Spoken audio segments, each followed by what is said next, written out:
Now we cross over to Nyayo National Stadium here in the county of Nairobi, where my colleague Jacqueline Masharia is with an international organization that is today marking the memorial of those persons who passed away after they lived with HIV and AIDS.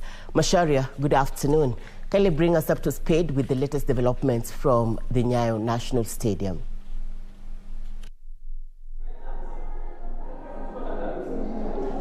Oh, well, we are indeed live from the Nyayo Stadium, where the International Network of Religious Leaders Living with Persons Affected by HIV today held a candlelight memorial to remember those who have passed on, people who are living with HIV and AIDS.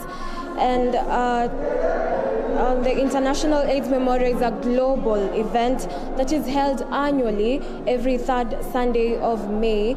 And maybe to talk more about it, or to talk about the event that is here today, we can have an interview with one of the stakeholders today to tell us more about the day today.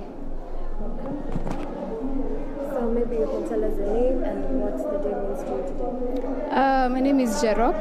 Today is basically a day we remember those who passed on because of opportunistic infections and because of AIDS-related infections as well.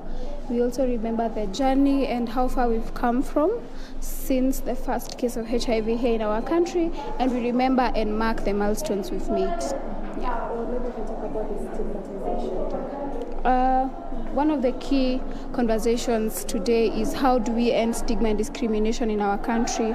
How do we ensure that our homes, our workspaces, our families, our friends are conducive and they're safe spaces for us and other people living with HIV, so that we are able to end stigma and discrimination in our community and in our country. And do you think the country has put a step into making sure that stigmatization?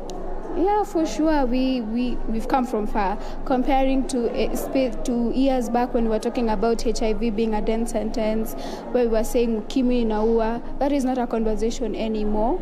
But we are at a position where now we are living normally. People living with HIV are living normally. They're taking their medication, and things have changed. We have made strides. Stigma was worse before.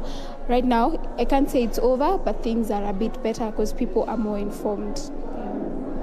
And perhaps maybe to talk to another stakeholder who will tell us about more of this day and the stigmatization process in the country.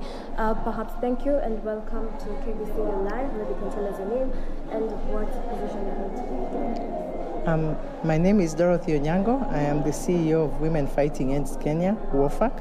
Today we are here to commemorate the lives of those who have died of HIV, and also to celebrate the champions that are working round the clock to ensure that they support people who are infected with HIV, and also to ensure that people who are negative remain negative.